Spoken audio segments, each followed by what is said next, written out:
Okay, so I remember when I first leaned Bamidbar, however many years ago that was. Yeah. It's your birthday. Yes, it's my birthday, and therefore Bar Midbar is my bar mitzvah parsha. I know, but it happens to be this year. It works. I remember I was like, when I was trying to figure out, like, what Dvar Torah will I give at my bar mitzvah? I'm like, should I give it from the parsha or should I give it from the Haftarah? If you know anything about the Haftarah, you don't ever speak about the Haftarah of Bamidbar because Another set of numbers? No, it's not. It is Hosea. It is the latter half of the story of God telling him to marry a prostitute and have illegitimate children. It's not exactly right. That's not like that's not what you jump on as your Dvar Torah ever. It's a different story. It's a great book. So why is this the Haftarah for Bamidbar? Not actually this year, obviously, because of Rosh Chodesh. But you can't do this. What? This is my Rosh Torah for this week. What? Huh. I'm good. What about the Haftarah for the Parsha? Why it's Bamidbar? So actually, Rabbi Ziring, it turns out there's only one idea. Yeah. Total. Yeah. I will say an idea, and Yeshua can come with a different one. One idea. By the way, it's not the Haftarah for this week. It's not the Haftarah for this week. That's what I said also. Because it was Chodesh. That's the idea he was talking about. What? Well, you didn't make no notice. Yeah, that's fine. Anyways, so why normally is this? And I will try to avoid the idea that Yeshua is thinking. I don't know what he's thinking. Right? So why is it probably the Haftarah? That's very hard to figure out, but probably it's because of the first pasuk. The first pasuk, this is not Perek Aleph, when God tells Hosea to marry the prostitute. It's Perek Bet, when... They shall be like the numbers of sand. Correct, and he says, it's the reconciliation where after Hosea says, I don't want to divorce my wife. Hashem says, aha, you see that even if your wife is adulterous and your children might be illegitimate, you still it emotionally tugs at you, and therefore I don't want to give up on it. And then in that context, so what does the pasuk say? So it says, "Vayam mispar b'nei Yisrael kechol hayam asher lo yimad v'lo yisafer." And the numbers of the Jewish people will be like the sand, who cannot be counted.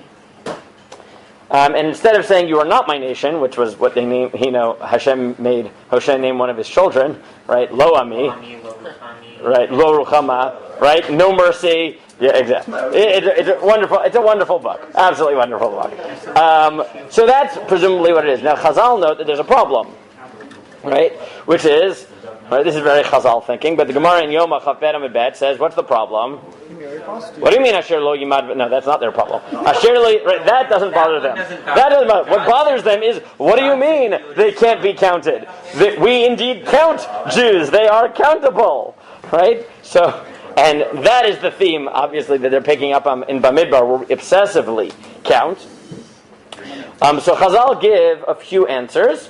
And in certain Midrashim, you see the way in which Chazal were directly connecting it to this parsha, which is probably what the person was thinking, whoever it was, who decided this should be the Haftarah. So the Gemara gives one answer, which is, and the Gemara brings this in the context of the Isser to count Jews. So the Gemara says, one is, kan b'dei Adam, kan b'dei Shamayim. People cannot count human beings, or they will not, either they can't, right, or they are not allowed to, right, both of those are true, hopefully, but God can. Right, that's one possibility. Another is, it depends. If you're righteous, so then the Jews will be innumerable. If you're not righteous, you will be innumerable, right? I will be able to count you. Now, the Midrash Rabbah in Bet Yudchet gives...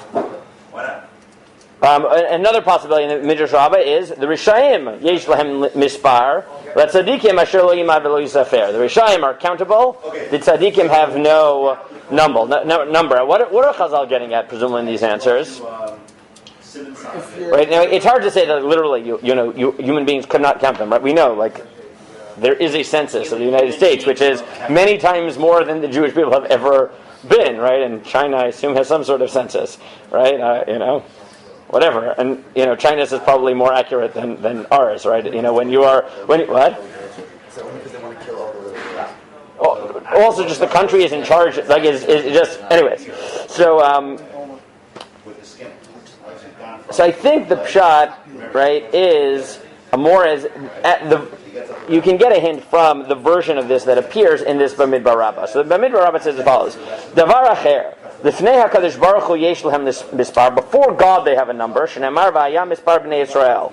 Aval lifnei basar v'dam ein lehem mispar. But to people they have no number. Shnei shlo yimad v'lo yisafer. Davar acher, litain lahem gdula tziva Hakadosh Baruch Hu lemnotam. To give them significance, God said, count them. Kigon ki tisad rosh b'nei Yisrael kudehem. Machar masa egel kedei lo romem karnam. V'chein tziva Hakadosh Baruch Hu lemnotam kedei la'asot digalim. And this is where he connects to our parsha, and very strange. He counted them in order to give them flags. Right? Shnei amar ele pekudei b'nei Yisrael. V'chein tziva Hakadosh Baruch Hu lemnotam l'chiluk ha'aretz. Hevei v'ayam mispar b'nei Yisrael. Aval inyan chisaron lo tziva Hakadosh Baruch Hu lemnotam. But for right, to diminish them, he didn't. Right? And then it says, well, didn't David count them? He said, yeah, well, he wasn't supposed to. Right, count them. Now, what is this midrash, I think, getting at? So I think that what the midrash is getting at, right, is that, and all sort of these chazals, is that right, there are different things that counting can accomplish.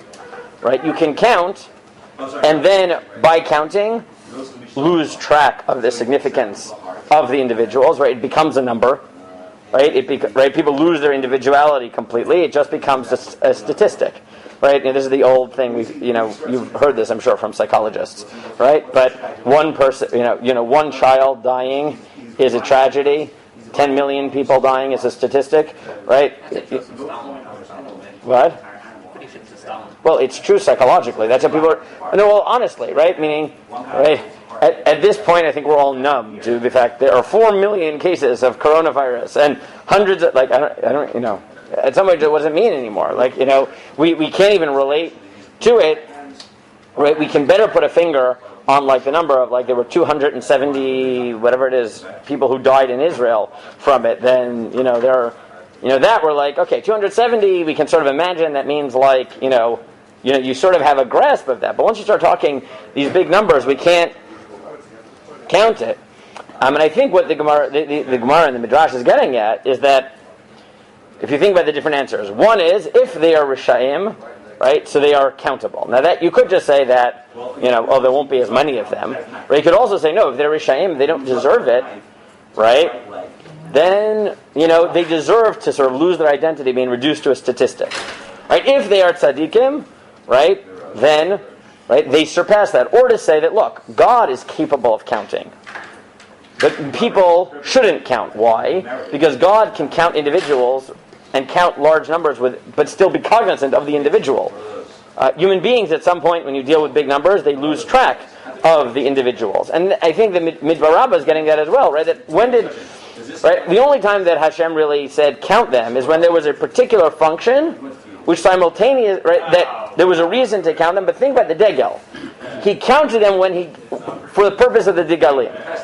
I think what the Midrash is getting there is if you're counting them in a context that's going to maintain their identity, so then I can let human beings be involved in counting. Meaning you'll count them, but they won't become a blob because you'll count them in order to determine how they will construct new identities, where you're not going to just let them become, right? If you're just counting everyone, that's problematic. But if you're counting them, as we've talked about for the last few days, to the Digalim, right? So that already, you're going to count them and give them the significance they deserve and the different identities that they have. So then, that's sort of partaking of the way that God counts people, with His ability to both recognize that, yes, there may be millions and billions of people, but those are millions and billions of individuals, not a meaningless statistic. Right, and if you think about the way people have tried to commemorate things like the Holocaust, right? They try to do this, right? Because 6 million becomes a number, right? And that's why, you go to Yad Vashem, right? They have that book that just says, right, Jude, right, and just has 6 million times the word, just to try to remind you, right? Human beings, once you get to two big numbers, we can't function, right? We're not capable of viewing 6 million, or really any number, right, as recognizing the distinct parts. But what I think the Midrash is getting at is that sometimes Hashem says, well, you can count, but only if you count the way I count, which is able to see the big picture without losing recognition that people are individuals. And I do think that that's part of why there's an Isser in general to count Jews directly, right? That's the context of the Gemara that quotes this pasuk in Yoma Chav Beis, which is the Isser of counting. And I think you will see some of these themes if you think about the census of David. Right? Right? In the census of David, it's very clear that he doesn't care about the individuals at all. Right? It's like, I'm king, I want to know how many people I have, and that's what leads to Magefa. Right? If you start relating to people like that, so then, right, that's what causes catastrophe. You start thinking of people just like, hey, I'm king, I got a lot of people, start to tell me how many they are. Right? There's no emphasis, it's just the am, the am, the am, I want to know how many people I have in my am. Right? And you get that, and that's the prohibition. Right? Sometimes the Midrash knows we count, but we count indirectly, we count in ways that force us to remember that counting people to get to some total is unnatural. It runs against the nature of human individuality. Okay, those are some thoughts on a little bit on the Haftarah.